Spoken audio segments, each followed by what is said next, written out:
ओम नमो भगवते वासुदेवाय।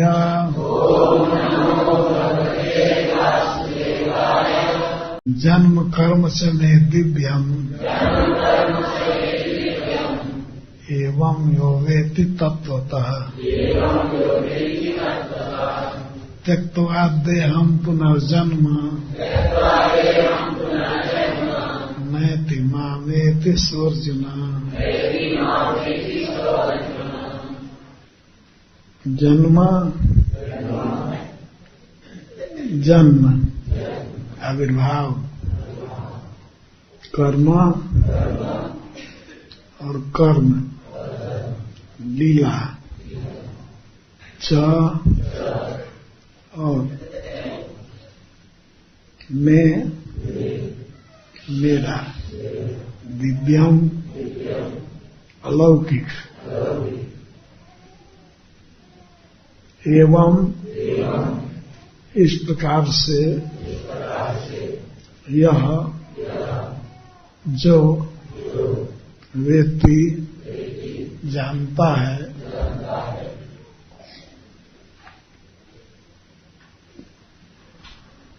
तत्वतः यथार्थ रूप में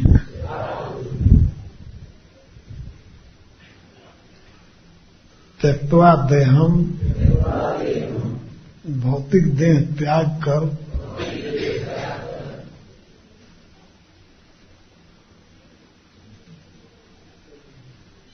देहम भौतिक देह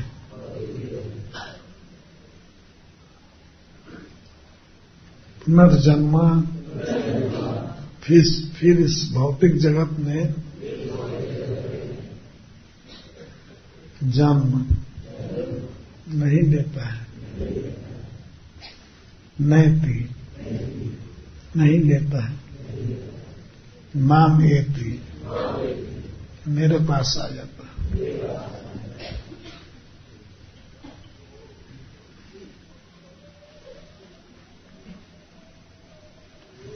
स वह भाग्यशाली भक्त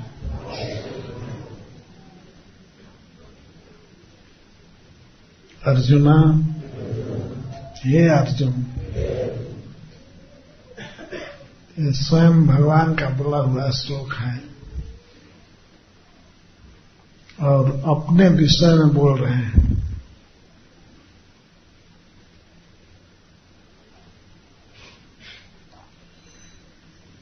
मेरा जन्म कर्म कैसा है इस विषय में बोल रहे हैं।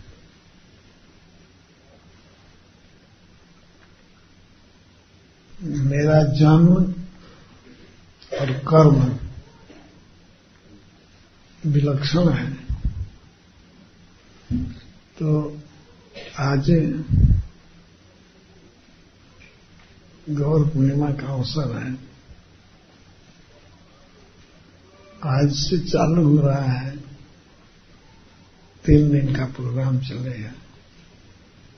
गौर पूर्णिमा के अवसर पर भगवान चैतन्य महाप्रभु के बारे में कुछ कहने की इच्छा हुई तो उनके जन्म और कर्म की याद आ गई। जन्म कर्म कैसा है,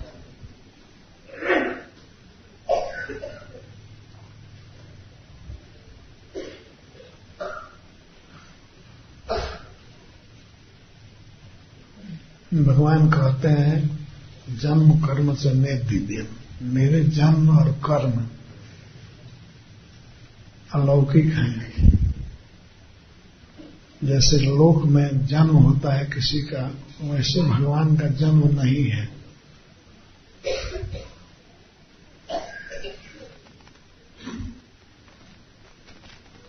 श्रीमद् भागवतम में लिखा गया है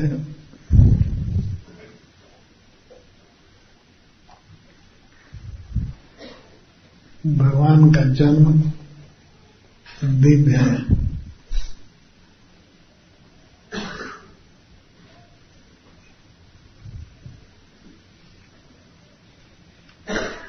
इस जगत में जो जन्म होता है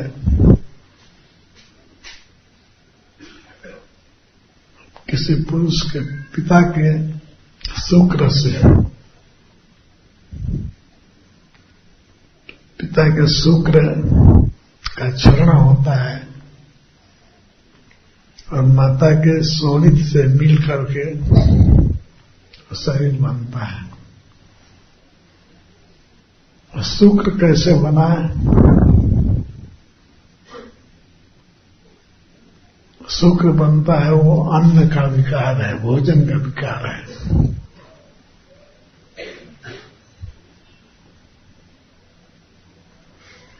व्यक्ति भोजन करता है, वही रक्त व मांस बनता है, रक्त बनता है।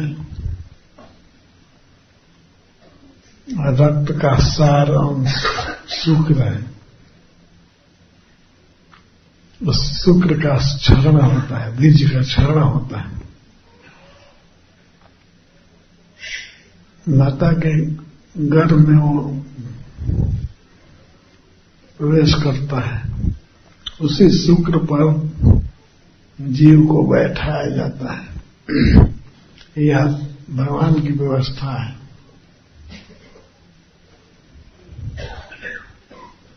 वही शुक्र जब माता के शोणित से मिलता है,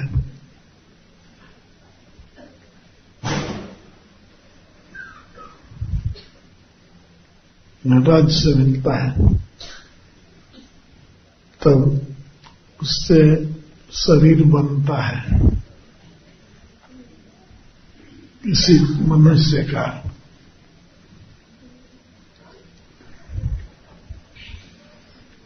इस तरह से वही शोणित मिल करके पहले कलल बनता है। कलम देख लाते हैं, पंच लाते हैं, विद्युत होता।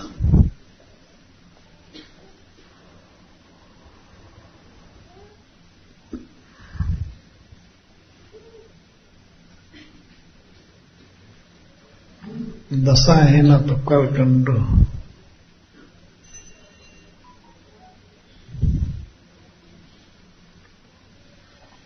10 दिन के बाद करकंडू बनता है, मांस बनता है। मांस 1 महीने में बढ़ करके उसमें सीप निकलता है। सीर और 2 महीने में हाथ पैर निकलते हैं। 3 महीने में हड्डी बनती है। 4 महीने में उसे भूख और प्यास लगती है।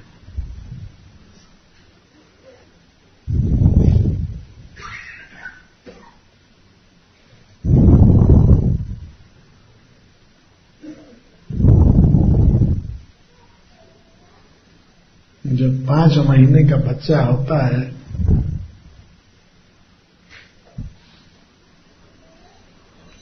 उसे 100 जन्मों की स्मृति दी जाती है।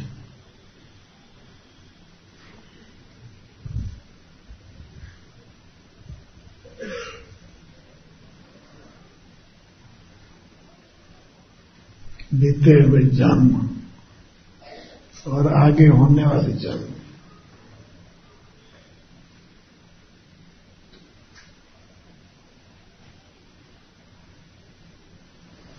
इस तरह से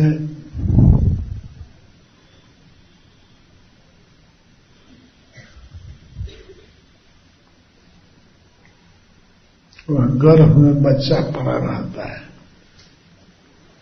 एक कीड़े की तरह छटपटाता है।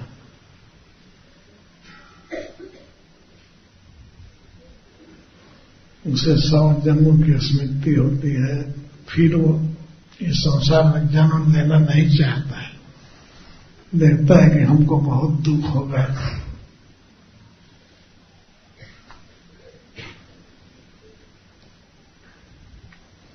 तो माता के गर्भ से बाहर नहीं आना चाहता है। लेकिन 9-10 महीने का होते होते उसको प्रसूति वायु धक्का देती है, वो गर्भ से बाहर आ जाता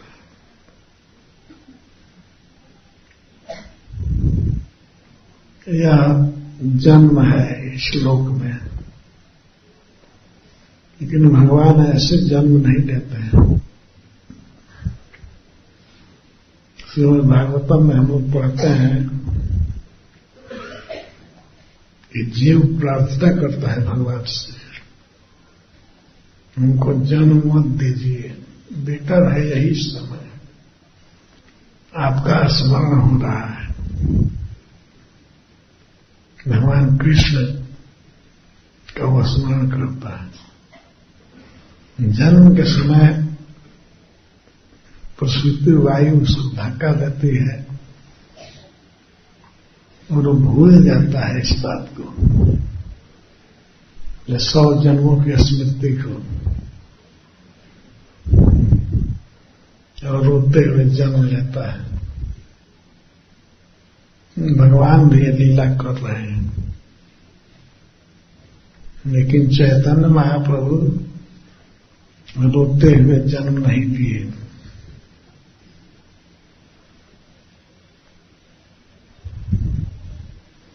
भगवान कृष्ण को तो माता देवकी ने कहा कि आप बालक बन जाइए, मनुष्य का बालक,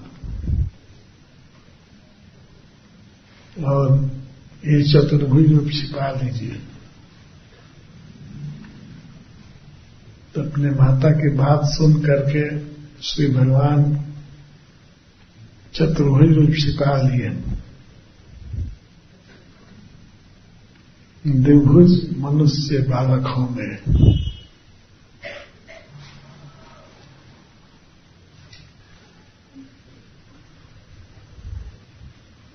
तो चैतन्य महाप्रभु की एक विशेषता है कि वे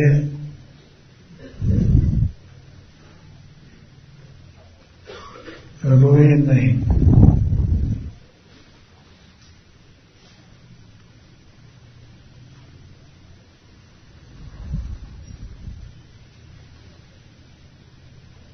कृष्ण का नाम बोलते हुए वे प्रकट हुए और सारे जगत को बुलवाए। उस समय चंद्र ग्रहण लगा था,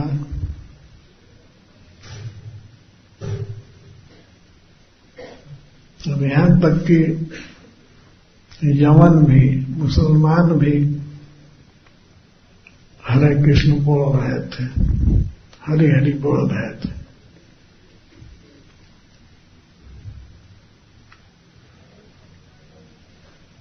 हिंदू लोग तो गंगा जी में स्नान करने गए थे,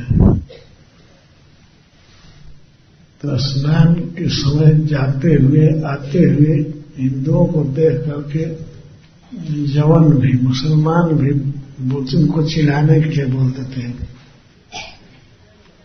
हरि बोल हरि बोल।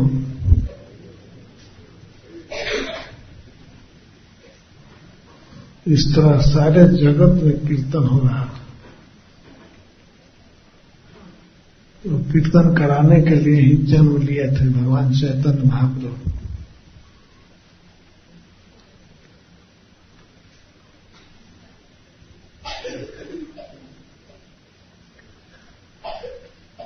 जैसे लोक में जन्म होता है मनुष्य का, तो वैसे चैतन्य महाप्रभु जन्म नहीं दिए। वे शुक्र शोणित से बने हुए नहीं हैं, उनका शरीर दिव्य है, अलौकिक है।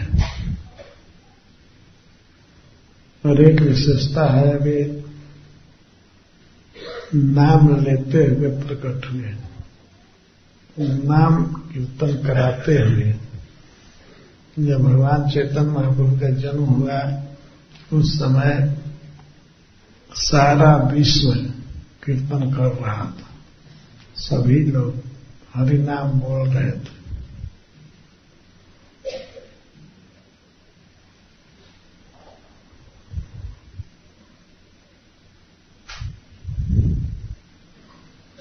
ब्रह्मांड भर में कीर्तन हो रहा था। सारा स्वर्ग और पाताल सब जगह कीर्तन हो रहा था।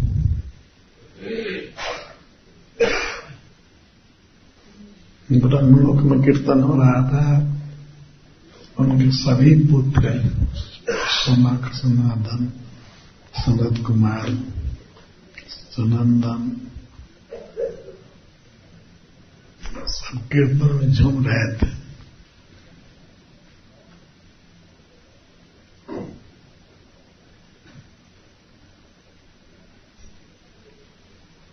ऋषि मुनि सभी कीर्तन में झूम रहे थे।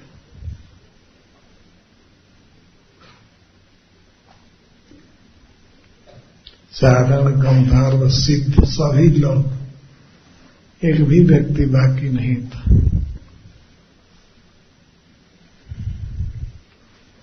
ऐसा प्रभाव था भगवान के जन्म का।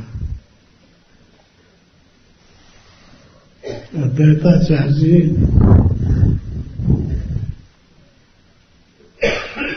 अपने आप नाचने लगे तो हरिदास ठाकुर उनसे पूछते हैं, आप क्यों इतने उल्लास में हैं, क्यों नृत्य कर रहे हैं?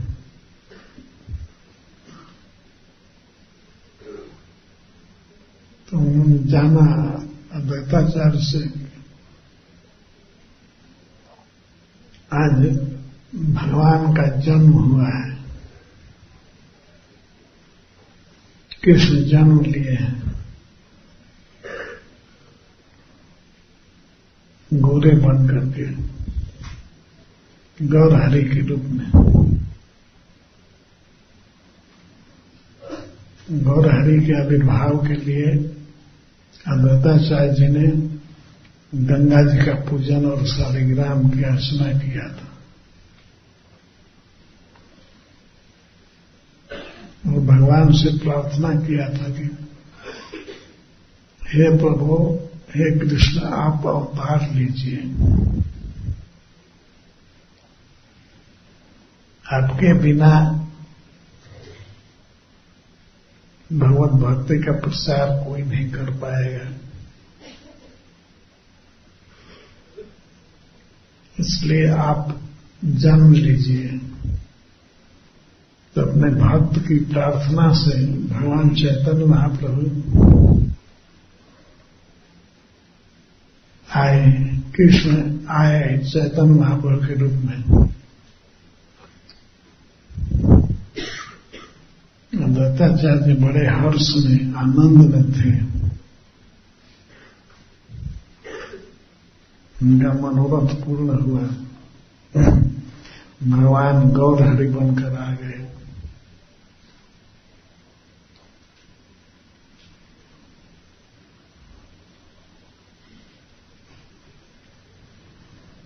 तो मैं ये कह रहा था कि भगवान का जन्म दिव्य है।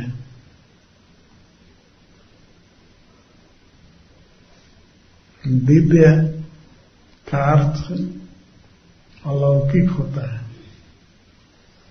यहां तक कि सबसे बड़ा मायावादी श्रीमद शंकराचार्य इसकी व्याख्या किए हैं। वे लिखे हैं अलौकिक।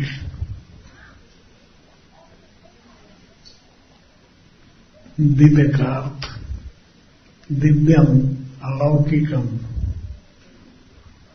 लोक में जैसे मनुष्यों का जन्म होता है वैसा जन्म नहीं है।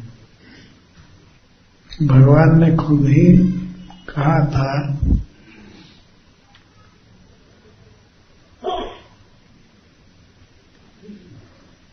वसुदेव जैसे जब वे सुतपा नाम के प्रजापति थे और देवकी कृष्णी थी,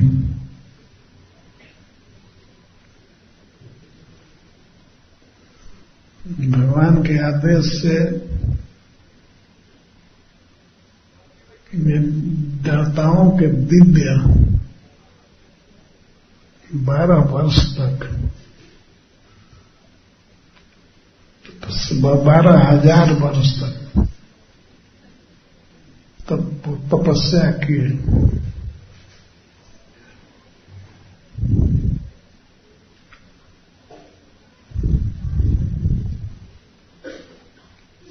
वह उस जन्म में इसी ब्रज में तपस्या की।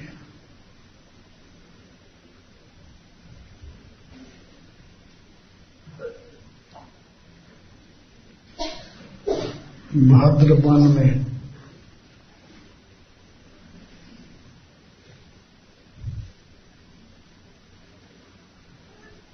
ये भाद्रवन 12 वनों में एक वन है। यहीं पर कृष्णी और सुतपा तप किए।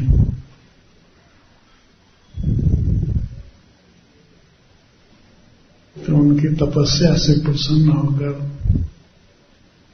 भगवान कृष्णी के गर्भ से जन्म लिए, इसीलिए उनका नाम कृष्णी हुआ, कृष्णी गर्भ।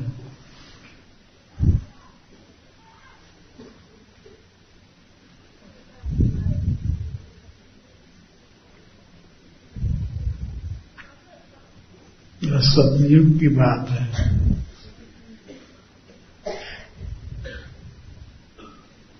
यह भागवत प्रमाण है। ये ब्रज बहुत प्राचीन काल से है।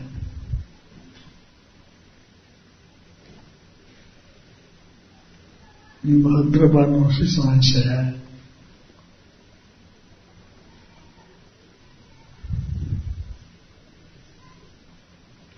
सतयुग से है।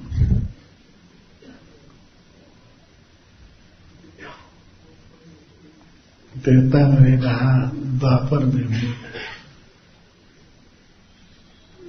भगवान स्वयं आविर्भूत हुए कृष्णी से। कृष्णी उस समय देवकी बनी थी। भगवान ने स्वयं कहा कि आप लोग देवताओं के 12,000 वर्ष तक तपस्या किए और मुझे चाहते थे कि पुत्र रूप में।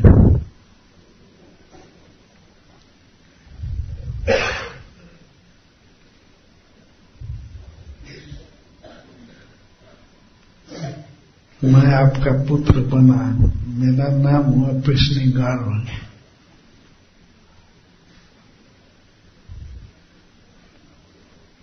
इसके बाद आप बने कश्यप और माता देवकी बनी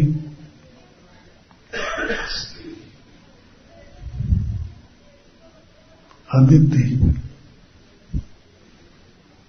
उस समय मैं आपका पुत्र बना, मुझे लोग उपेंद्र कहते हैं। छोटा शरीर था इसलिए मुझको वामन कहते हैं। वामनत्वाच वामन, मैं छोटा शरीर वाला था इसलिए मुझको वामन कहते हैं। माता देवकी से भगवान कहते हैं तुम पहले कृष्णी थी, इसके बाद अदिति बनी और मैं उसी शरीर से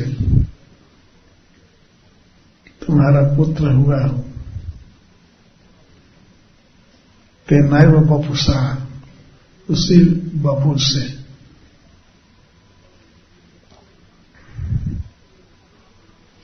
मैं शरीर नहीं बदला, उसी शरीर से आपका पुत्र बना।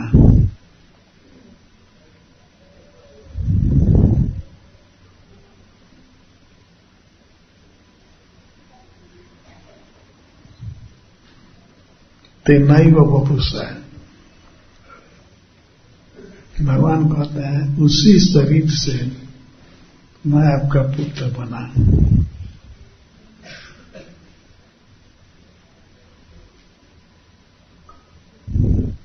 इसलिए आपका पुत्र बना और चतुर्भुज रूप दिखाया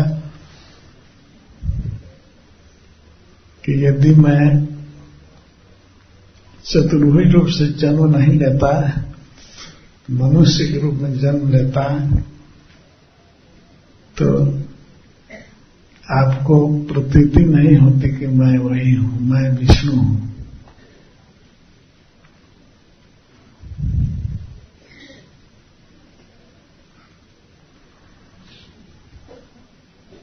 तो अपने 2 जन्मों की कथा भगवान ने बताया माता देवकी को, कृष्णी और सुतपा, कृष्णी और आदित्य। तीसरे जन्म में आप देवकी बनी है। और वसुदेव जी से भगवान ने कहा यदि आप दोनों कंस से बहुत डरते हैं तो हमको नंद बाबा के पास भेज दीजिए गोकुल में।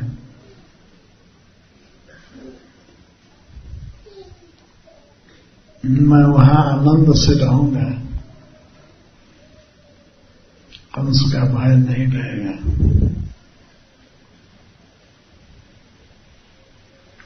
इसीलिए वसुदेव जी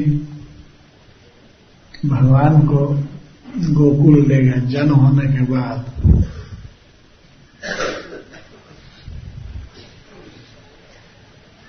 यही महाराज परीक्षित का प्रश्न है भागवत में। सुखदेव गोस्वामी पूछते हैं कस्वान मुकुंद भगवान पितुर्गेहात ब्रजम दत्ता। भगवान जन्म लेते ही पिता का घर छोड़ करके गोकुल क्यों गए? को वासम ज्ञात ही साधम कीर्तवान सातोताम पति, और अपने बंधुओं के साथ गोपों के साथ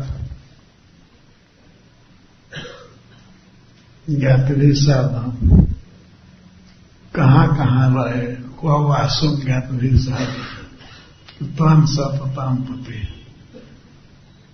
कहाँ रहे? भगवान कई जगह रहे हैं ब्रज में। गोकुल, महावन, उसके बाद वे आए गोवर्धन।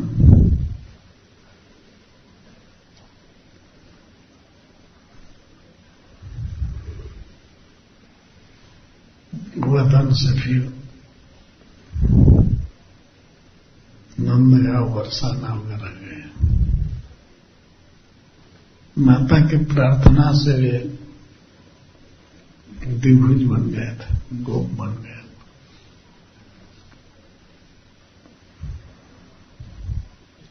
चार भुजा से जन्म लिए थे, लेकिन माता देवकी बहुत डर रही थी कंस से।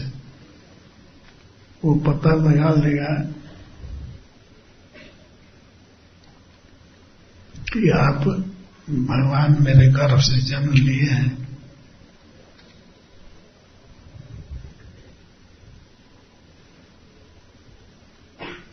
तो आपको मारेगा। भगवान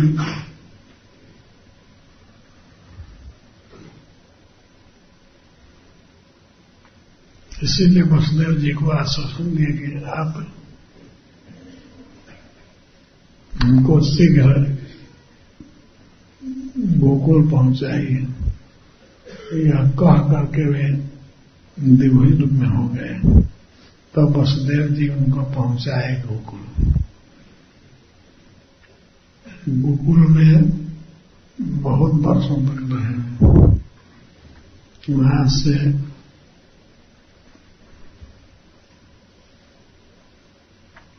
कई स्थानों में गए।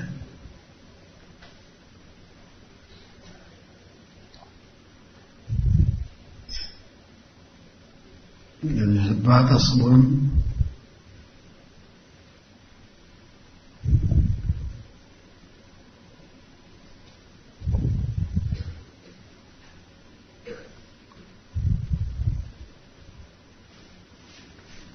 ये ब्रज बहुत पुराना है। स्वयंभू मनवंतर में जब मनु महाराज राजा थे, उस समय ध्रुव महाराज उनके पौत्र जन्म लिए और वे वहां तपस्या किए थे।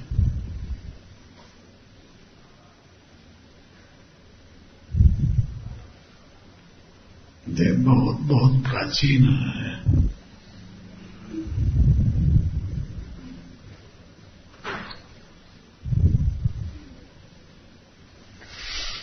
ये भी लिख पाते हैं। फिर बाबा स्वत मनवंतर में भगवान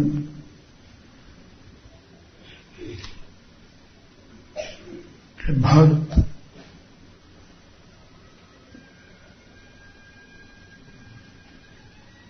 सत्यव्रत महाराज मधुबन में आए थे।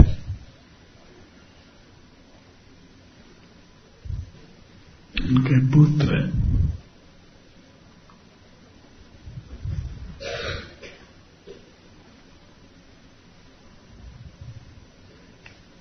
नाभाग के पुत्र अम्बरीश महाराज आए थे। यह प्रमाण भी श्रीमद् भागवत में मिलता है।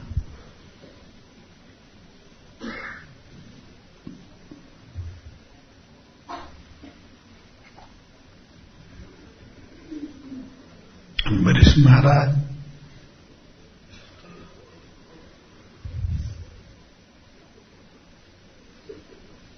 एक व्रत किए थे, द्वादशी व्रत।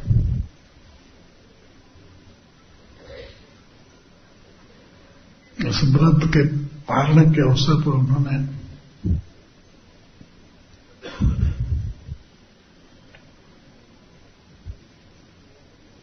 $60 लाख गौओं को दिया।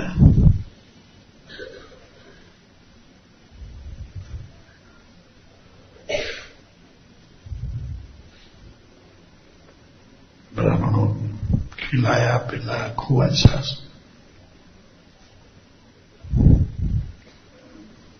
जब पारण का समय आया तो उसी समय दुर्वासा जी उनके पास आए। दुर्वासा जी भगवान शंकर के अंश से जन्म लिए हैं। उन्हें बहुत क्रोध आता है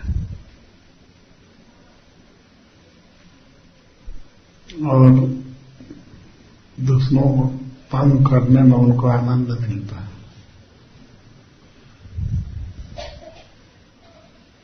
तो वे पारण के अवसर पर आए। उस बात को जानते थे कि राजा बिना ब्राह्मणों को खिलाए स्वयं खाएगा नहीं।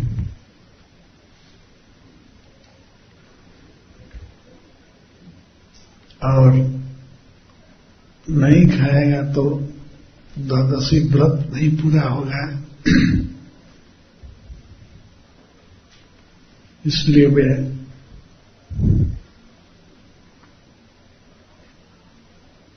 बहाना किए, मेरा कुछ नियम बाकी है, मैं आऊंगा। महाराज ने निमंत्रण दिया आप आइए, हमारे यहाँ प्रसाद ग्रहण कीजिए। तब दुर्वासा ने कहा कि हमारा कुछ नियम बाकी है, मैं जा रहा हूं, जमुना जब स्नान करके आऊंगा तब आपका निमंत्रण स्वीकार कर लूंगा।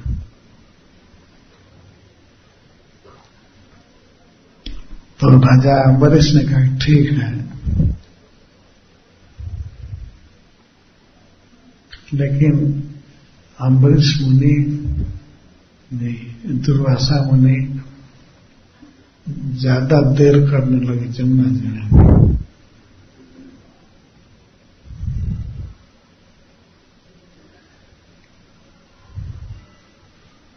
तो राजा अम्बरीश ने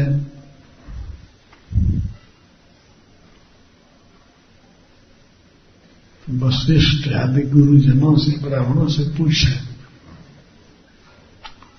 इस समय क्या करना चाहिए हमको। दुर्वासा मुनि बहुत देर कर रहे हैं, ऐसे मेरा द्वादशी व्रत का पालन पूरा नहीं हो पाएगा। मैं चाहता हूं इस धर्म संकट में मुझे क्या करना चाहिए, आप लोग बताइए। तब वशिष्ठ जी ने कहा कि महाराज, जल पी लेना पारण भी है और नहीं भी पारण है।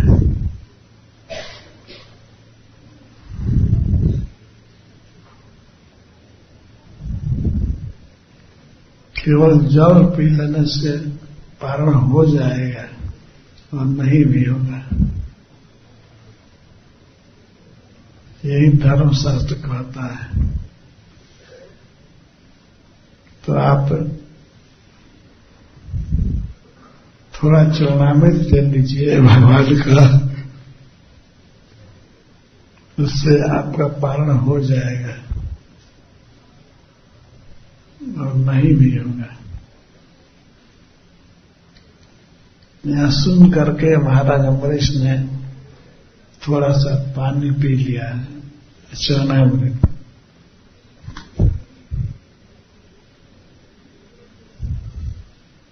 दुर्वासा मुनि लौटे, वे क्रोध से आग बबूला हो रहे थे।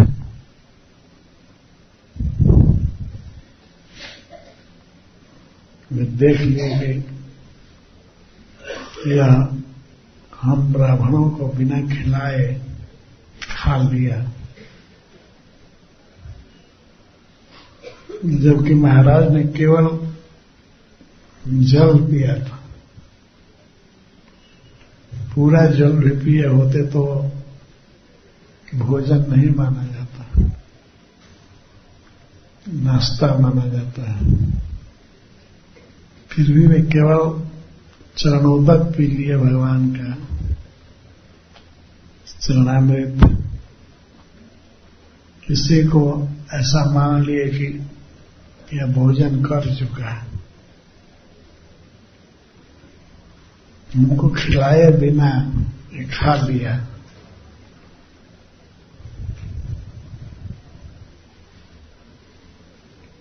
पहले ऐसी सुदृढ़ परंपरा थी, बिना अतिथि को, विशेष करके ब्राह्मण को खिलाए कोई खा ले तो अपराध माना जाता था।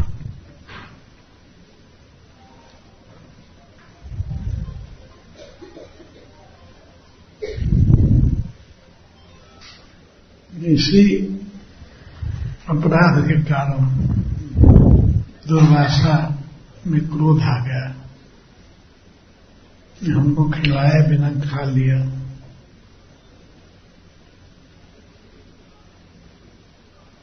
जबकि महाराज अम्बरीश खाए नहीं थे।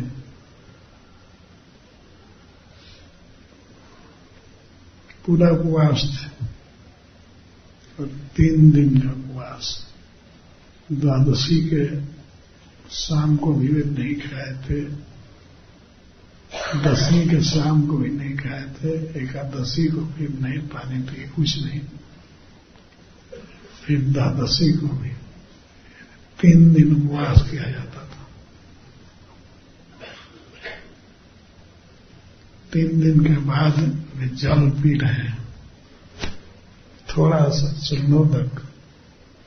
ऐसी को दुर्वासा ने मान लिया, बहुत उदंड राजा है, ब्राह्मण को मुझको बिना खिलाए खा लिया। इसी कारण से उन्हें क्रोध आया और वे क्रोध से कांपने लगे।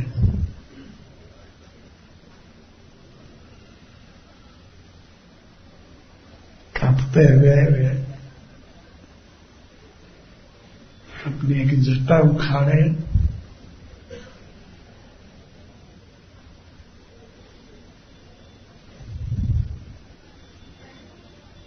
और उसको प्रेरित कर दिए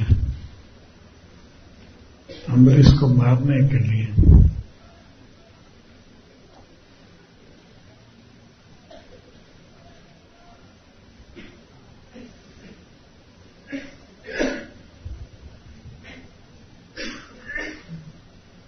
तो चक्र उनकी रक्षा में था, सुदर्शन चक्र। देखा कि कृत्या महाराज को मारना चाहती है, तो अपने केबिन से आकर के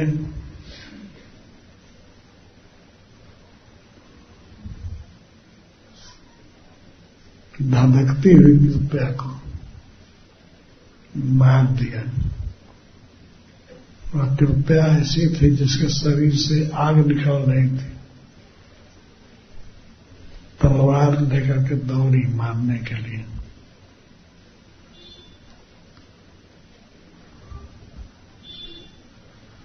और सुदर्शन चक्र वहीं था, वो तुरंत आकर के उस प्रचंड अपने तेज से कृत्या को जला दिया। सुदर्शन में तो करोड़ों सूर्य के समान तेज है, और कृत्या को भस्म कर दिया। इसके बाद वो चला मुनि के तरफ, तो दुर्वासा वहां से भाग चले।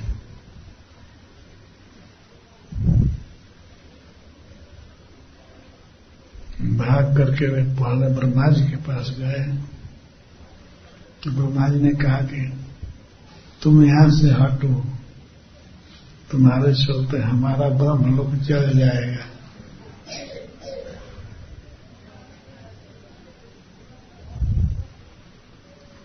प्रचंड तेज है सुदर्शन में, इसके आंच से हमारा लोक जल जाएगा। जब ब्रह्मा जी ने ऐसे जवाब दे दिया, अम्बरीश को अपनी शरण में नहीं रखा, तब दुर्वासा वहां से भागे कैलाश, भगवान शिव के पास। भगवान शिव ने साफ कह दिया, मैं रक्षा नहीं कर पाऊंगा, तुम भगवान के भक्त से द्रोह किए हो।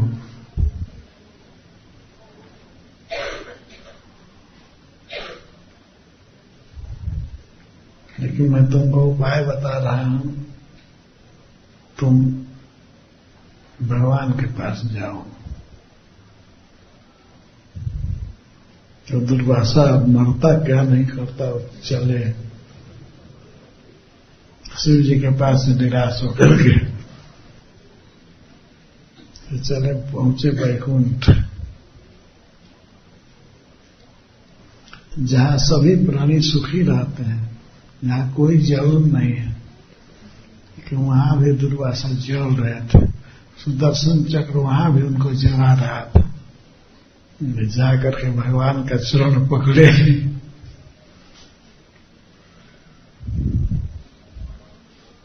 भगवान ने साफ कह दिया, मैं कुछ नहीं कर सकता, मैं भक्त के अधीन हूं हम भक्त पराधीन हो।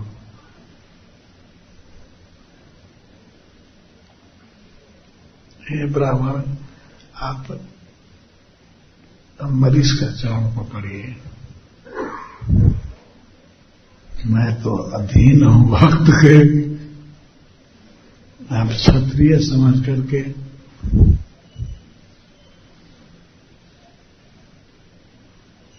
और थोड़ा सा प्रसाद लेने का आप मार रहे हैं, मारने के लिए तैयार हो गए अम्बरीश को, जबकि वे बेचारे व्रत पूरा करने के लिए मेरा चरण छोड़ो जल, मेरा चरणामृत पी लिए, ऐसी तो आपने अपराध मान लिया है।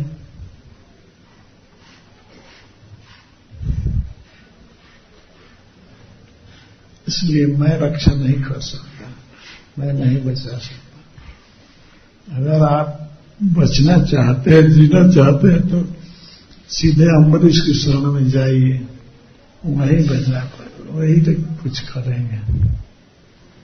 तो दुर्वासा भागते हुए वैकुंठ से निराश होकर के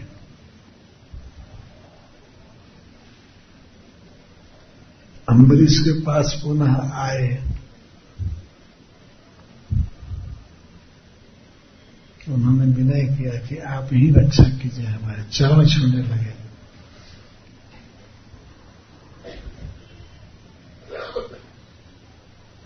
चरण छूते समय अम्बरीश महाराज पीछे हट गए, चरण छूने नहीं दिए।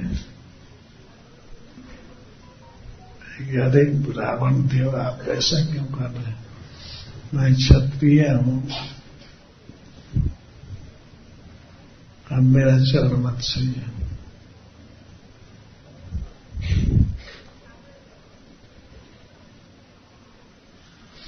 दुर्वासा बड़े दुख में थे, और दुख कहां से आया था? यहीं से, वैकुंठ से वे निराश लौटे थे। ब्रह्मलोक, शिवलोक, सब जगह से निराश, यहां तक कि भगवत लोक से भी निराश लौटे थे। उन्होंने कहा कि त्राहि मुझे रक्षा कीजिए। भगवान भी आपकी रक्षा नहीं किए। तब दुर्वासा कहते हैं, मैं आपका अपराधी हूं, इसलिए भगवान हमारी रक्षा नहीं की। अब आप ही रक्षा कर सकते हैं। तब अम्बरीश महाराज सुदर्शन चक्र से बहुत प्रार्थना किए।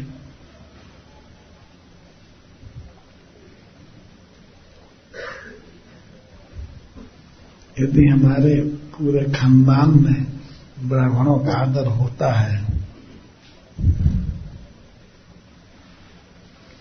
तो आप छोड़ दीजिए ब्राह्मण को, पर चक्र नहीं छोड़ा। अंत में अम्बरीश महाराज ने कह दिया, यदि भगवान मुझ पर प्रसन्न है तो आप शांत हो जाइए। इतना सुनते हैं सुदर्शन चक्र शांत हो गए। भगवान को भक्त प्रिय है, ब्राह्मण प्रिय नहीं है, भक्त के अधीन है।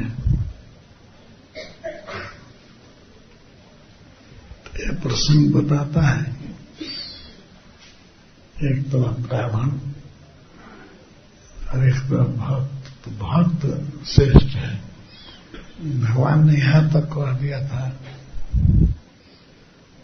हे ब्राह्मण, तुम अपने में और अम्बरीश में अंतर देखो।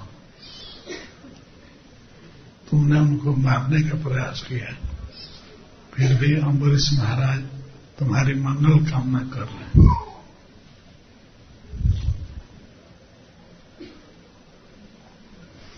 और तुम केवल खाने के फेर में पड़ करके उनको मारने का प्रयास किए।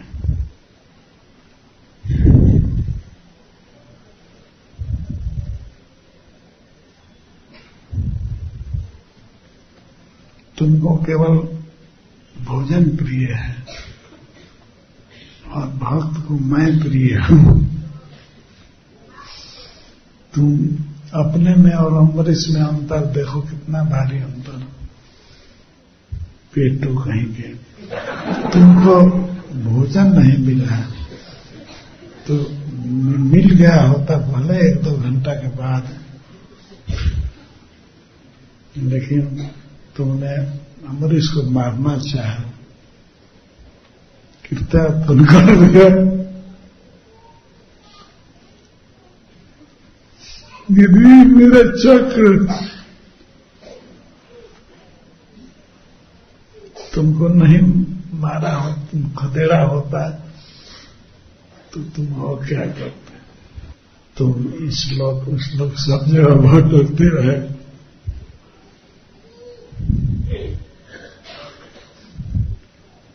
तो ये वैकुंठ जाने से पहले सब भगवान को सुनाए दुर्वासा जी।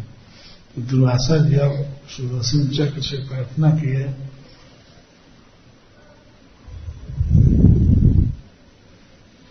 जो कुछ हुआ आप गलती माफ कीजिए।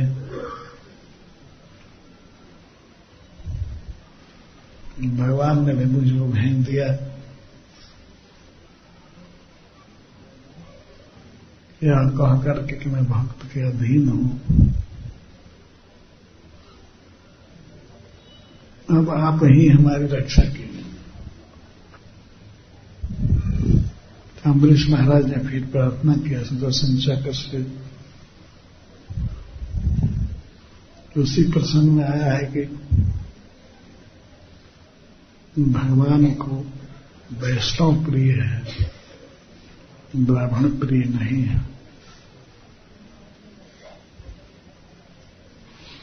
भक्त किसी भी जाति का हो, कम पढ़ा लिखा हो या कुछ भी न पढ़ा हो, लेकिन वह भक्त है तो बहुत प्रिय है भगवान को। ब्राह्मण होना कोई जरूरी नहीं है।